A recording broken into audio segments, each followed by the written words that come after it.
Okay, Assalamu alaikum wa rahmatullahi wa barakatuh. Hope you're all doing well, inshallah. I just want to continue with the chapter that we were looking at in last video, bloodshed and confusion. I didn't get to finish the chapter off. I just want to finish the chapter off in what I think will be, what I hope will be a shorter lesson for this one. So the news of the war against Mir Qasim and the fact that Bengal was once again a scene of bloodshed and confusion had now reached the company back in England. There was increasing military expenses, there was financial chaos, and the company needed to do something. They needed to sort this mess out in India because obviously there was a lot of money to be made, but you can't make money when there's anarchy and there's instability. So return of Robert Clive for the third time to India. So Robert Clive had made his way back to England, and he somewhat achieved his one of his greatest ambitions, which was to have a seat in Parliament, right? Love of power, and he also received a peerage, albeit an Irish one, which was considered probably less grand than an English one, and it essentially gave him a seat or place in the House of Lords, Westminster House of Lords as well. However, the company asked him to come back, and on the 4th of June 1764, he sailed out of Portsmouth on what's known the Kent, the ship, for his third posting to India as well. He wrote letters to the directors, and he was ruthless, as incisive as ever. And he realized how radically this news that reached them had changed the entire political landscape. And I quote this, he says, "We have at last arrived at that critical conjuncture, which I have long foreseen." He wrote to the chairman of the company, "I mean the conjuncture which renders it necessary for us to determine whether we can or shall take the whole of the Mughal Empire to ourselves." So he was very, very ambitious, and he was clear in what he wanted to achieve. And he said, "We must indeed become Nawabs ourselves. In fact, if not in name, and perhaps totally without disguise. We must do it unashamedly this time. We must go forward, for to retract is impossible.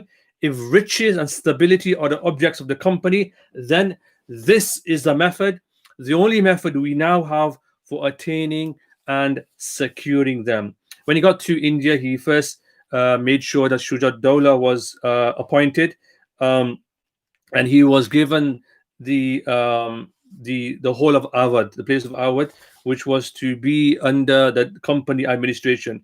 And it made much more sense to have him reinstated as the company's puppet dependent and milk him of his resources while nominally taking him under protection. So they put him there, but really they were in power, and they put Shuja-ud-Dawla there as their puppet Nawab. Then he added someone else. He did another strike, a master strike, if you like, as well.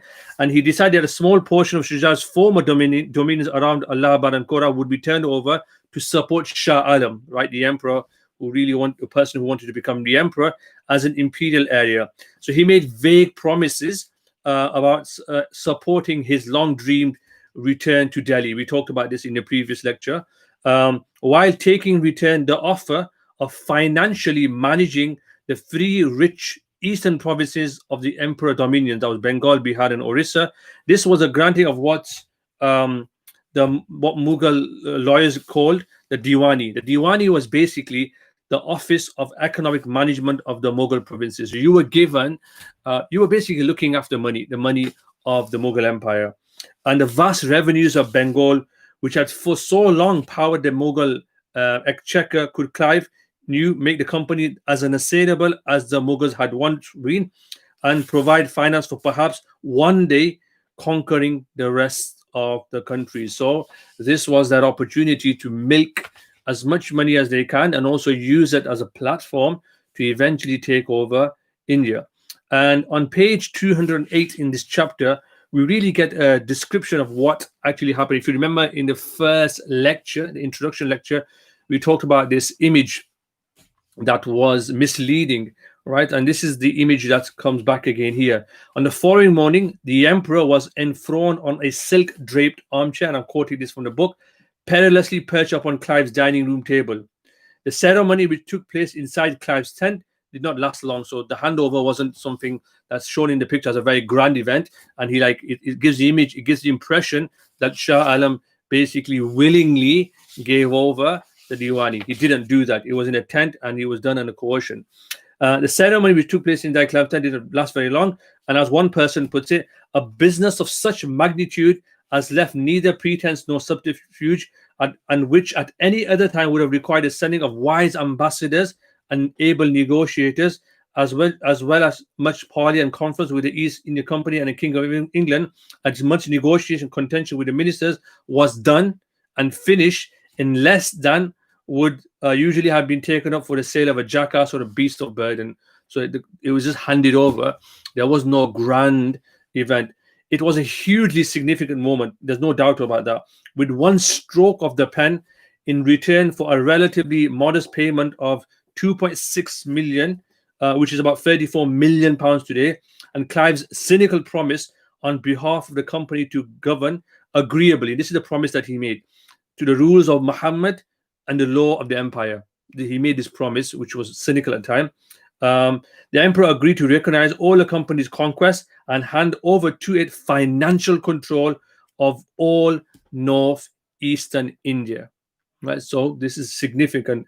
So 250 East India Company clerks, backed by a military force of 20,000 Indian sepoys, would now run the finances of India's three most richest provinces, effectively, in effect, ending independent government of Bengal for 200 years.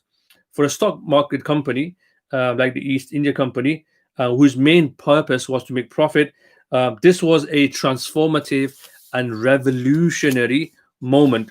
Okay, Bengal was now being plundered more thoroughly and brutally than ever before, and the youthful Bengal Nawab was left with little more than a powerless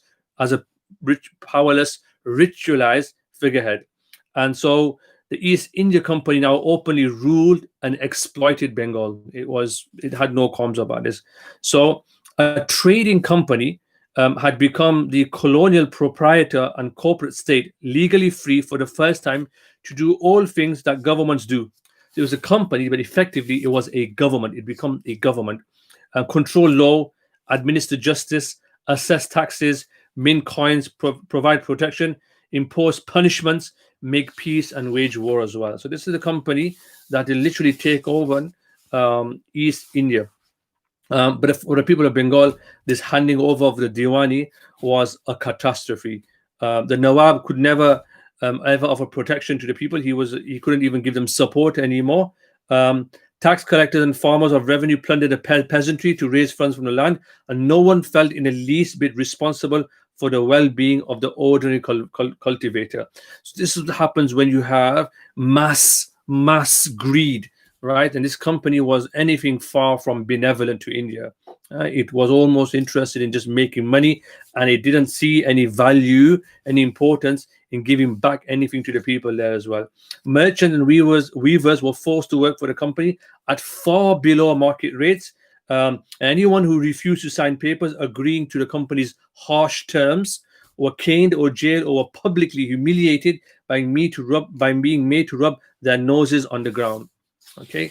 The final point I want to make, and I'll end with this for this chapter, is that the rule of the East India Company was significant and different to the rules of the Mughal Empire before them. So, for example, the Mughals, who were initially outsiders when they came to India, and we haven't covered it in this book, but in maybe another series of lectures, I'll go through some other texts where we actually go through the history of the Mughal Empire in terms of how they came themselves to rule India. We'll do that at some point in the future as well. So he says, the book says that they were initially outsiders, but they were determined to settle forever in India and to fix the foot of permanency and residency in this country.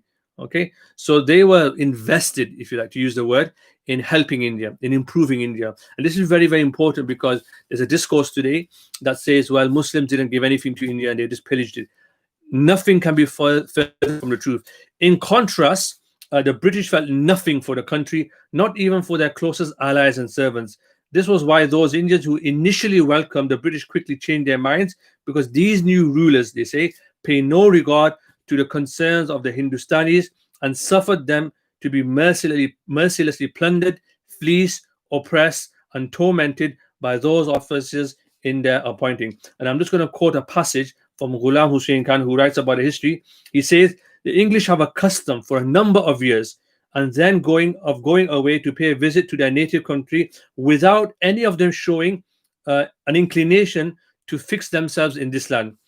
And as they join to that custom, another one of theirs, which everyone holds as a divine obligation, which is of scraping together as much money as they can in this country and carrying this immense sums to the Kingdom of England.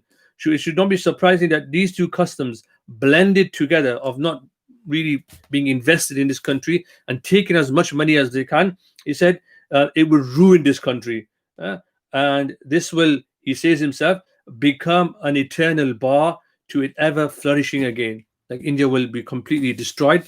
He says that it will never ever happen again. In the next chapter, we're going to move on to a very, very significant point in history, which is a great 1770 famine in Bengal. Right, so Bengal is really being plundered from a place which was extremely rich to being a place which has been impoverished, and all its wealth is being taken over to England. I'll see you soon. Stay safe. Assalamu alaikum wa rahmatullahi wa barakatuh.